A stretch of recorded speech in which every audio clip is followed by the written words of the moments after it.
कभी सोचा है कि क्या हो अगर हमारा इतिहास एक सीधी लकीर में ना चलता हो, बल्कि एक गोल चक्कर हो? आज हम एक बहुत ही गहरे आध्यात्मिक ज्ञान, जिसे मुरली कहते हैं, उसके कुछ मूल सिद्धांतों को समझने की कोशिश करेंगे। ये सिर्फ एक सोच नहीं है, बल्कि ये दिव्य परिवर्तन का एक पूरा रास्ता दिखाता है। तो हमारा आज का सफर कैसा रहेगा? हम शुरू करेंगे समय के चक्र वाले कॉन्सेप्ट से, फिर देखेंगे कि दुनिया इस वक्त गिरावट की हालत में क्यों है, और उसके बाद हम बात करेंगे उस डिवाइन सॉल्यूशन की, उस ट्रांसफॉर्मेशन के रास्ते की जो ये ज्ञान हमें देता है। और आखिर में कुछ कोर प्रिंसिपल्स पर भी नजर डालेंगे। तो चलिए शुरू करते हैं।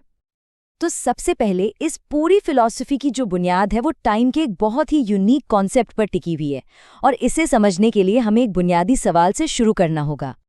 और वो सवाल ये है, क्या इतिहास खुद को दोहराता है? इस ज्ञान के मुताबिक जवाब है हाँ। बल्कि ये सिर्फ दोहराता नहीं है, ये एक नाटक की तरह है जो बार बार एग्जैक्टली वैसे ही प्ले होता है। इसका मतलब ये हुआ कि हर एक घटना, हर एक किरदार, सब कुछ पहले से ही तय है। इस वर्ल्ड ड्रामा या सृष्टि चक्र का टाइम पीरियड भी फिक्स्ड है, पूरे 5000 साल। जरा सोचिए, हर 5000 साल में सब कुछ, एवरीथिंग हूबहू रिपीट होता है, और हम सब आत्माएं अपना अपना पार्ट इसमें प्ले करती हैं। अब ये जो 5000 साल का साइकिल है ना, इसे 4 हिस्सों में यानी 4 युगों में बांटा गया है। सतयुग, त्रेता युग, द्वापर युग और कलयुग। ये एक तरह से एक सफर है, एक सफर जो सतयुग की 100% प्योर दुनिया से शुरू होकर धीरे धीरे कलयुग की एकदम इम्प्योर दुनिया तक पहुंचता है। तो अब सवाल उठता है कि ये जो गिरावट है, ये जो डिग्रेडेशन है, वो आखिर है क्या? इस ज्ञान के मुताबिक हमारी आज की दुनिया का एक बहुत ही साफ और कह सकते हैं चौंकाने वाला चित्र खींचा गया है।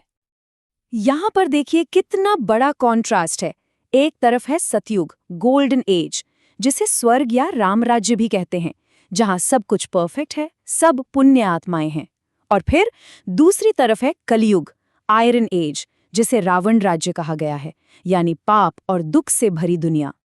इसी गिरावट वाली हालत को दुर्गति कहा गया है, मतलब पाप, दुख और इम्प्योरिटी की स्टेज। और यही वो सेंट्रल प्रॉब्लम है जिसका सॉल्यूशन इस ज्ञान में बताया गया है।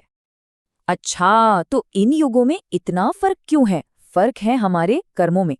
सतयुग में जो भी एक्शंस होते हैं उन्हें अकर्म कहा जाता है, मतलब वो न्यूट्रल हैं, उनका कोई नेगेटिव कॉन्सिक्वेंस नहीं होता।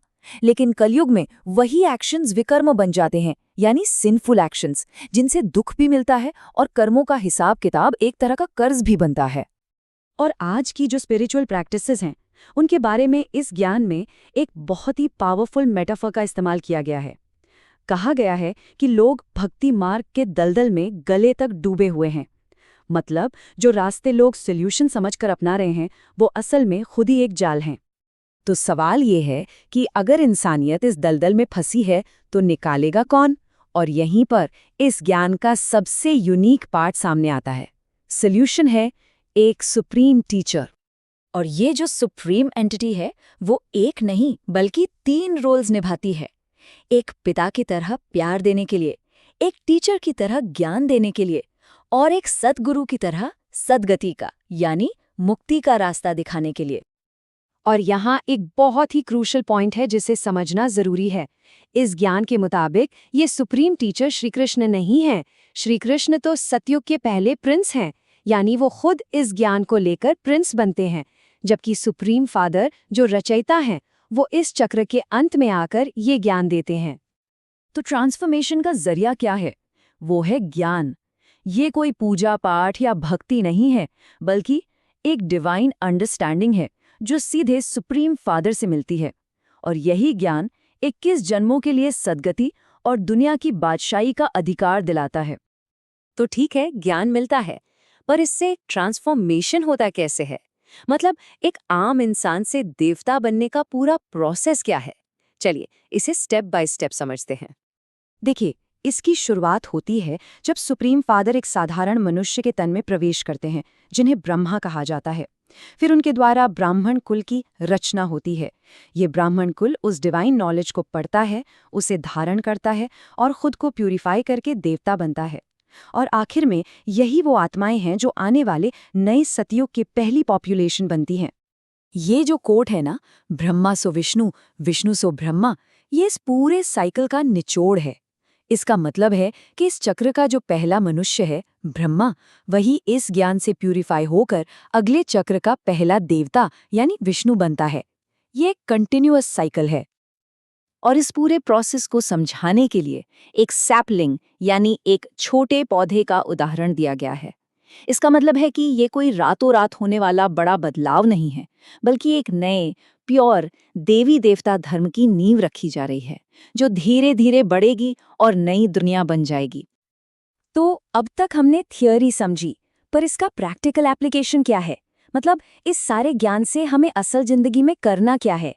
ये ज्ञान कुछ बहुत ही क्लियर प्रिंसिपल्स पर फोकस करता है। तो आखिर में सारी बात दो चीजों पर आकर टिक जाती है। पहला, कर्मों के रहस्य को समझो, कर्म, अकर्म और विकर्म क्या है, और कोई भी सिंफुल एक्शन यानी विकर्म करना बंद करो।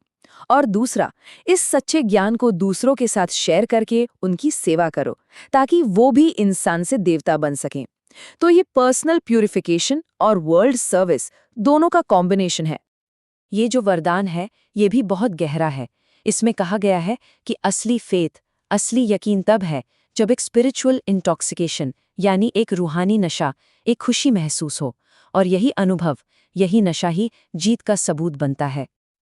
और फिर आता है ये स्लोगन, जो एक बहुत ही सिंपल लेकिन पावरफुल गुण पर फोकस करता है, मिठास। क्योंकि एक मीठी और हार्मोनियस दुनिया बनाने के लिए पहले खुद को मीठा बनना होगा। अब ये बात बहुत इंटरेस्टिंग है। साइकिल भले ही 5000 साल का हो, लेकिन इस ज्ञान के मुताबिक वो एक मोमेंट जब आप सुप्रीम फादर को पहचानते हैं और अपनी इनहेरिटेंस को, अपनी विश्व की बादशाही को क्लेम करते हैं, वो बस 1 सेकंड में होता है। तो ये सब जानने के बाद हम एक बहुत गहरे सवाल पर आकर रुकते हैं। इस पूरी टीचिंग के हिसाब से विश्व का मालिक बनने का असली मतलब क्या है? क्या ये कोई थ्रोन है, कोई पावर है, या कुछ और? जरा सोचिएगा।